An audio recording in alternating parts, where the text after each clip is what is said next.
around not that strong, I think. So the highlight of the paper for me is at least the diversity of the authors and where they're from. That tells you the scale in which the work took place. So let's hear it from him. Thank you so much.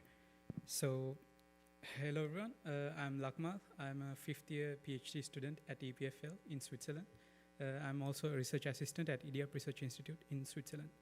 So, on behalf of all my co-authors, today I'm going to talk about model generalization issues in mobile sensing, focusing on mode inference.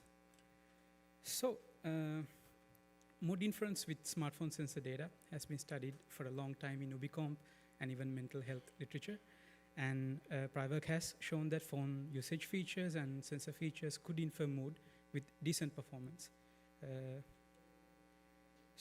These kind of inferences are very useful in context-aware and personalized mobile applications. Valuable feedback, it can provide valuable feedback and interventions in mobile health applications.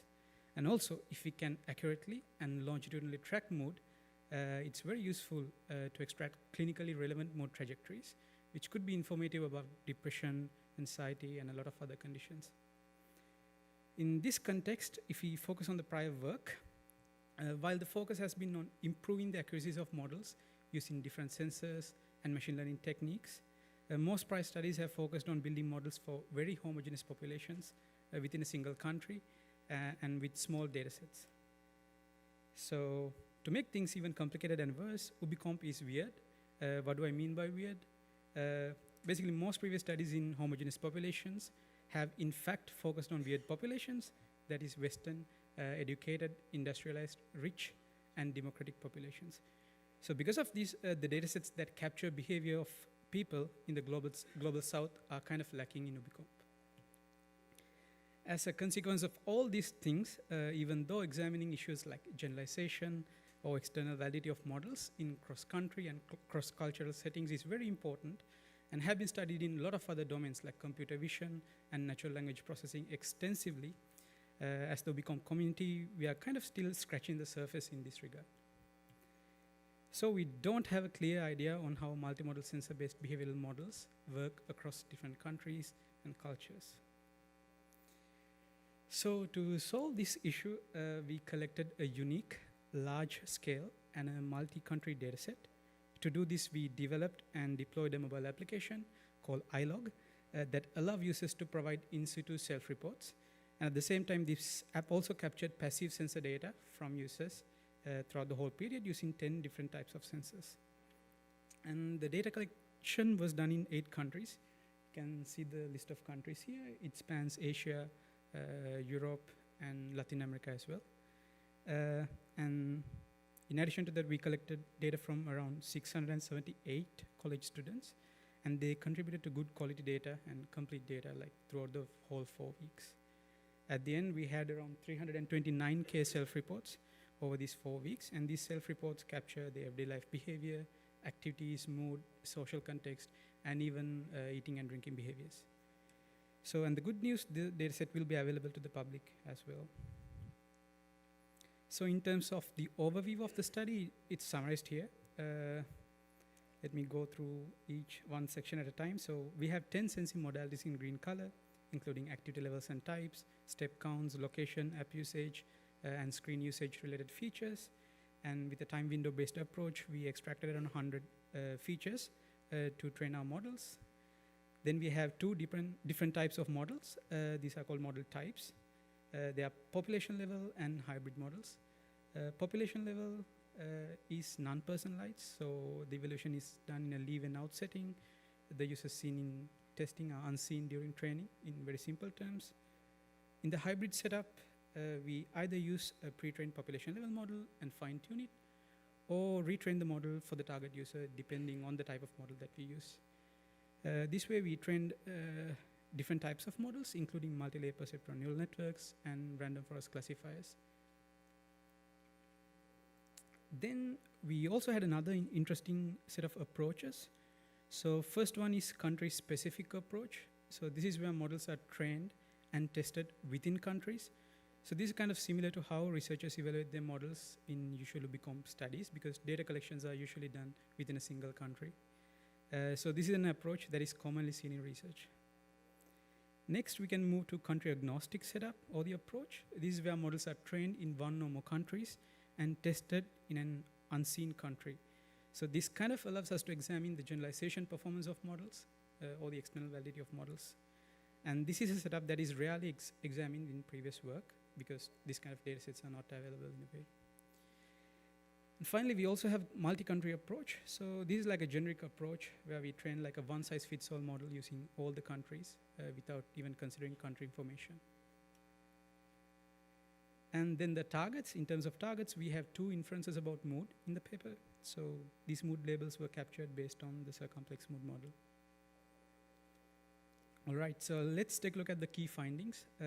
First, country-specific approach performed with AUC scores above 0.76 with hybrid models, multi-country with an AUC of 0.78 with hybrid models, and finally, country-agnostic approach that evaluates the generalization performance of models provided a maximum AUC of 0.73 across over 50 training and testing country pairs. So what does this mean? Models do not generalize well to unseen countries, even after we personalize the models. And there is a distribution shift across countries, and the shift varies for different sensor modalities. Then the second set of results, so we found that models trained in European countries perform better when deployed in other European countries than in Mongolia, Paraguay, China, Mexico, or India. However, we did not see the same pattern for Asian countries. For example, if you train a model in India or China, if you try to deploy it to other Asian countries, we did not see the same pattern. So what this means is that where a model was originally trained in matters to the extent of generalization and then later personalization that can be achieved in target countries or target populations. So going to the last slide, this is the conclusion and key lessons. The first one, better domain adaptation and domain generalization techniques to handle multimodal data are needed in UbiComp. So current techniques in computer vision and NLP are not directly applicable to sensor data that we deal with, especially because of the complexity of data. So we need more work in this direction in the future. The second one, just personalizing models to individuals in target countries, assuming that it would work, might not always work, and it's not enough. We need adaptation or generalization first, and then personalization to achieve good performance in these kind of models. And finally, the most important point, in my opinion, we need diversity awareness in UbiComp research for far-reaching impact and to move beyond research on weird populations. So thank you so much, and I'm happy to answer any questions later.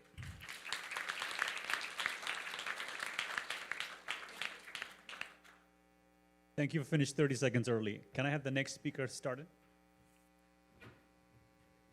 Yeah, thank you for the interesting talk and for this work and the awareness it draws. My question is, looking at why sort of generalization happened better between some countries than others is kind of like why that occurred. Is it a data quality thing? Does it deal with like homogeneity or heterogeneity within certain populations, certain features? Just any thoughts you might have.